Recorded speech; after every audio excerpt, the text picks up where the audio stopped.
UK composer, producer, DJ, multi-instrumentalist Emma Jean Thackray is releasing her debut album Yellow on her own Warp Records imprint Movement on August 20th. Across its 47 minutes, Yellow amalgamates 70s jazz fusion and P-funk, Roy Ayers, the cosmic sounds of Sun Ra and Alice Coltrane, hip-hop and house, all expressed through her own unique vision. Currently headlining the We Out Here festival, Thackray played cornet in Yorkshire brass bands as a teenager before going on to study at the Royal Welsh College of Music and Drama under free improviser Keith Tippett. After the Royal Welsh, she earned her master's degree in jazz orchestral composition at Trinity College alongside Moses Boyd and Nubby Garcia. Yellow is one of the finest jazz albums of 2021, and I hope you enjoy this interview with further coverage upcoming at Stereophile and Downbeat magazines. Your album is such a wonderful amalgamation of all these things done through your own personal viewpoint. You've made all that music yours. What's been key for you to amalgamate all these different styles into your own thing? How do you do that? I think for me, the key is to not try to do that. I just kind of, I just let things come out honestly and truthfully. And, that just means that these genres and artists and things I've listened to are already part of me. So they're going to come out. I never really sort of sit down and write in a contrived way by thinking, okay, I want to bring the wonkiness of P-funk, but the whatever of this, I never sort of do that consciously. Yeah, it's all just very natural and organic, and to the point where sometimes if someone points out something that they can hear in there, I might not believe them at first. Like I remember when I first played the record to someone and they were like, oh yeah, I can really hear all that broken beat kind of stuff, and I was like, really? Just so natural how stuff comes out. So I'm not even aware of it most of the time, really. You grew up in a household where your family encouraged you to listen to a wide range of music? Were your parents artists or anything? No, not at all. They're very practical people who love music, but they like what they know and they know what they like. It's kind of like a more of a mainstream kind of range that they listen to music in, but the house was full of music. Like they played a lot of like 80s soul kind of stuff, or pop rock things like Queen with like really big tunes and big hooks. But the stuff that I like to listen to, they had absolutely no interest in. And even some of the music that I make, there are definitely a couple of records that I don't think they've actually taken out of the plastic, to be honest. Well, that's funny. They say, oh great, but I know that they haven't listened. I get so interested in so many things, I end up running myself into the ground. This is essentially the sound of all these things you sort of put together on a computer. They've all been played live, then you put it all together along with your own overdubs. Is that correct? Yeah, pretty much. Yeah. So I'll usually start with like the drums and maybe the keyboards. It could be on my own, or it could be with my band, and then maybe the tuba player will come and do bass line, or maybe I'll do it on guitar, like on bass guitar. And then I'm just sort of, I can sometimes we play it all the way through, sometimes I chop stuff up, and then I usually overdub loads of things. Like on this record I'm doing like vibraphone and guitars, synths, just like all the stuff that didn't necessarily need to be done live for the feel of the song. And also just because it's much cheaper to hire out very small studios and then do the rest here. I made the whole record on, basically nothing, a couple of £1,000 just to pay people. And how were the strings overdubbed or recorded and put on this recording? There are there's three players, a string trio, and I basically got them to record 2 separate trio parts. So there's 6 parts, and then to thicken it up even more, I'm playing some synth strings just quite far in the background, just to make it sound even bigger. Right. So a little bit of studio trickery. It should hopefully all sound live, but it definitely wasn't. It does. Are there any songs that sound drastically different from how they were originally recorded or performed? Maybe About That is probably the most obvious, because it was just me and my drummer Dougal, and I had an idea of a groove in my head, and I just said, I want you to improvise for like 30 seconds to a minute and then go into this groove and then just play a couple of bars of it, and then I'll chop that up. So it just started from that, and then he sort of played a couple of bars of this groove, and then I just kept looping it and like, sort of faking the ends of phrases by faking little fills and stuff, but it was all just, just chopped.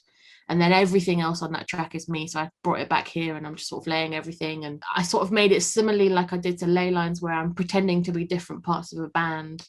And I'm sort of tricking myself into responding to what I've done before by sort of stepping away, forgetting what I've done, and then playing something live and sort of responding in real time. And maybe I'm wearing a different hat or something to sort of trick myself into being a different person. Yeah, just because otherwise if it's you playing all these things, it starts to sound like you playing all these things. So yeah, you kind of have to sort of go off and make a cup of tea and try and get it out your brain and then come back. Doing everything yourself is, I mean, that's pretty unique even in that scene, isn't it? Yeah, I kind of feel a bit different to everyone else in the scene anyway. I've just always felt like a bit like an outside, like everyone, like maybe they grew up together or went to like Saturday music school together, and I didn't do any of that. I'm not from here originally, and although I'm obviously friends with everyone, and there's been times where we played together, went to the same college together, I'm still kind of on the peripheries because of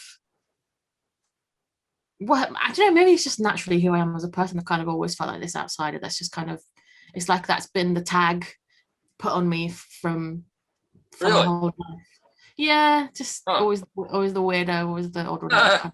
Well, all musicians are weirdos, so. So when did you start dabbling with computers? Were you dabbling with computers the same time you were studying brass? No, that was when I was in the Welsh college. I sort of got a new computer for like the first time, got my own one, and it had GarageBand on it. And I just started chopping up samples from jazz records and just starting to make beats. I'd been a big fan of people like Jay Dilla and Madlib already, or even the sort of the jazz samples from Tribe and things like that. So I'd already been listening to a lot of that, and I, from listening to it, could tell how it was made and just gave it a go. It was just for fun. And then it turned out I was like, oh, I actually absolutely love this, and kind of have my own stuff to say. But everything was really compartmentalized for such a long time. Like I was going to be a jazz trumpet player, and that was it. And my teachers already kind of got a bit annoyed that I was sort of splitting my attention with all these other things. So it was almost like the beat making stuff was like my moonlight kind of job, just doing it for fun at home, really. Who were your favorite trumpet players when you were studying jazz trumpet? Well, Miles is the OG for me. He's what made me want to play jazz, and massively influenced by everything that he's done. I really like people like Lester Bowie, Don Cherry, Art Farmer. I think they're probably my favorites. But Chet as well, obviously being a vocalist as well. Art Farmer, that's it. Why Art Farmer? He doesn't get mentioned very often. I just think he's really weird in like such a cool way. Like the language that he uses, it's like melodic, but he's not coming at it from the way that Chet Baker is, where it's like, I'm just play how I sing. He's coming at it from the other way, where it's like, I know some really sort of batshit crazy harmonic ways to approach something, but I'm going to make a melody out of it. I think he's awesome. Well, that's interesting. And who else did you mention? The last artist you mentioned? I think it was Chet, being a vocalist. And what do you think accounts for this explosion? I mean, it's been exploding for a few years now.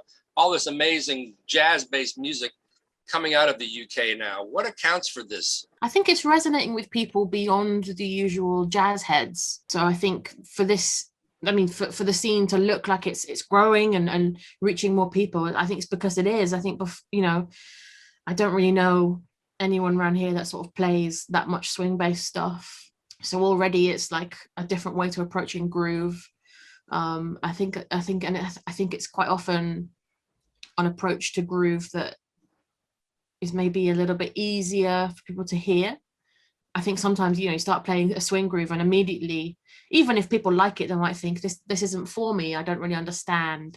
So I think that could have something to do with it. I think the fact that, myself and a lot of others around here, we produce our own stuff, so we're mixing that producer culture into the jazz stuff. Like we grew up listening to like UK garage and grime or whatever it is that people are loving, and they don't sort of feel any fear about whether they should or shouldn't incorporate that into what they're doing. It's like it's just like, well, of course I would. Why wouldn't I? I just want to be myself. And I think here there aren't as many rules. Like I guess in that way, like at the if you go through that sort of traditional way of becoming a jazz musician, like going through the conservatoires at Trinity, you're really encouraged to do your own thing. At the Royal Academy, you're encouraged to do your own thing. Huh. At the Royal Welsh, you were definitely encouraged. Like Keith Tippett was one of my main teachers, and he wanted you to just be yourself, whatever that might mean. Whereas maybe other places in the world, it's not quite like that. I think it's probably a little bit stricter about the way they want you to play. Just as an impression, as an outsider from other places. But here, I just think people, you're encouraged to be yourself a little bit more, probably. Your album covers so many party stuff. There's surreal stuff. There's more things that almost sound influenced by Buddhism. The first track is Mercury. The last track is Mercury Retrograde, which I know Mercury in astrology deals with communication. And Mercury Retrograde is usually thought of communication is not good. So why does it start with Mercury and end with Mercury Retrograde? I just thought that was a funny little joke. Because the track is literally retrograded. So I'm retrograding the melody. The chords are backwards, the bass line is backwards, and then I'm even taking like the vocals and playing them in reverse. I thought it'd be a funny joke more than anything. It's in reverse from the Mercury track? Yeah. Bass line's in reverse? Bass line's reverse, chords, melody. Huh. And I just, it made me laugh to do that. I thought it'd be like a thing where people might not even notice, and I thought it was more serious than that. Well, I mean, it kind of is. It's an important aspect of communication to think about these things, but it's more of a musical joke, really. I've also read that you're into conspiracy theories somewhat. Yeah, a little bit. What's the latest one you're into? Nazis having reached South America after World War II. That's not a theory. It's not a conspiracy theory, is it? It's like that's true. Real. Yeah. But yeah, I like reading about history and stuff. I think sometimes you've got to read about I think you definitely have to read about all the terrible stuff in order to understand it and make sure it doesn't happen again. But that's something that has caught my attention recently. I've been trying to not to indulge in those parts of the internet, because I think at the minute it's been very full of damaging stuff. I like reading about it for fun, and because it's interesting, and I definitely don't believe in almost everything I read. I think most of it isn't true, but I just think over the pandemic, there's just been a lot of particularly damaging stuff out there. So I've tried to distance myself a little bit and not really partake in those. Some of the lyrics seem to refer to Eastern mysticism. Do you practice a particular religion or Buddhism or anything like that? Oh yeah, definitely influences. I wouldn't say I'm practicing anything. But I like reading about different schools of thought, different ways of thinking from different places. I've read a lot about Buddhism, and I've read a lot about Taoism. My dad brought me up with a lot of Taoist philosophy. So Yang, an EP I did before, was basically dedicated to that, and it's just part of me. So I think everything is going to be related to that in some way. Was reading a lot about Vedic astrology. So that's really influenced this record. Yeah, I mean, although I'm not practicing anything, I've definitely have aspects of different things as the way I live my life. So I'm a vegan. I've not eaten meat for most of my life, and almost became a Hare Krishna when I was about 13, just because I was reading about it and it felt like, cool. I was like, oh, cool, this feels like me. This is a bit of me, this. But obviously it was very young and not a very impressionable age to sort of dedicate myself to a cause that I didn't know enough about. My ways of thinking are like the way I make music. It's a lot of different stuff that's sort of jumbled up inside me and comes out just as me, really. So tell me about Spectre. That's the first album. That's the first track on the album I was just like, that really blew me away. Just the whole, where it goes, how it starts, the way the orchestra comes in, the vocals. There's a scepter in my house, but he doesn't see me. It's usually the other way around.